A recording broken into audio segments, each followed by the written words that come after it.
Bonjour à tous, aujourd'hui je voulais vous parler du trigger point. En fait, le trigger point, c'est une technique qui est assez particulière et précise. En fait, c'est très spécifique.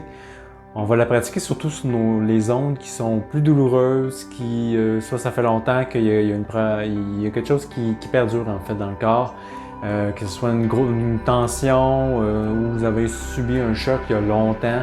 Une forme de traumatisme en fin de compte, d'un accident, d'un travail répétitif continuel, mais que vous n'êtes pas vraiment tenu votre corps. Souvent, le trigger point va être utile pour aider à relâcher rapidement. La façon que ça fonctionne, c'est qu'on va venir, au niveau du muscle, on va venir chercher le nerf qui vient, le nerf principal qui vient apporter au système nerveux les signaux du muscle. On va venir travailler avec les pouces en général, on peut le faire un peu avec les doigts aussi, tout dépendant de comment c'est tendu. Puis bien souvent, c'est sûr que si on va faire du trigger point, on vient sur justement le nerf, fait que c'est plus sensible automatiquement.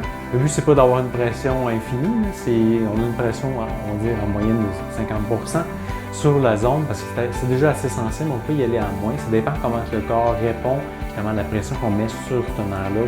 Et en faisant ça, en fait, ça va venir envoyer un autre signal au muscle, dire OK, ben c'est bon, on a entendu la douleur, on a entendu ça, on a compris qu'il y avait quelque chose qui n'allait pas, on peut relâcher. On vient juste dire au système OK, on relâche, on se calme.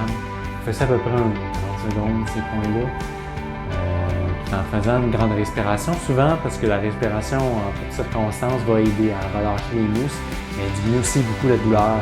Permet aussi d'augmenter le seuil de douleur qu'on est capable de prendre. En soi, la douleur n'est jamais vraiment mauvaise parce que c'est un signal qui signifie quelque chose qui se passe. Ça peut être autant bénéfique, la douleur en conscience, autant que dans un certain niveau, c'est votre nuisible. Dépendant comment on la vit, justement, cette douleur-là, OK, à ce moment-là, c'est bon. Comme là, en trigger, le but, c'est de venir relâcher, faire du bien au corps.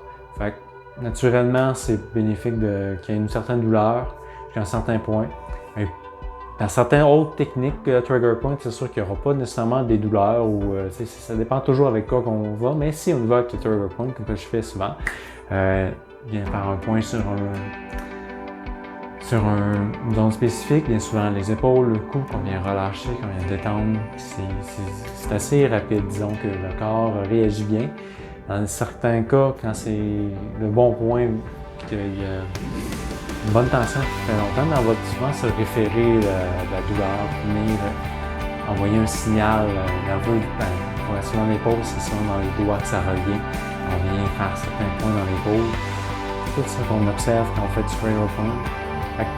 Ce que vous avez à retenir en fait de cette pratique-là, ça vient aider à rapidement relâcher les muscles. Il peut y avoir une certaine douleur. Le truc, c'est de bien respirer profondément pour justement augmenter le seuil de douleur, mais aussi aider au corps à relâcher plus rapidement aussi. Puis, c'est ça, hein? C'est pas mal le trigger point. Ça reste assez simple, c'est basique. Je vous en parlerai de l'autre technique bientôt. Là-dessus, je vous dis à bientôt. Et au plaisir de vous rencontrer. Au revoir.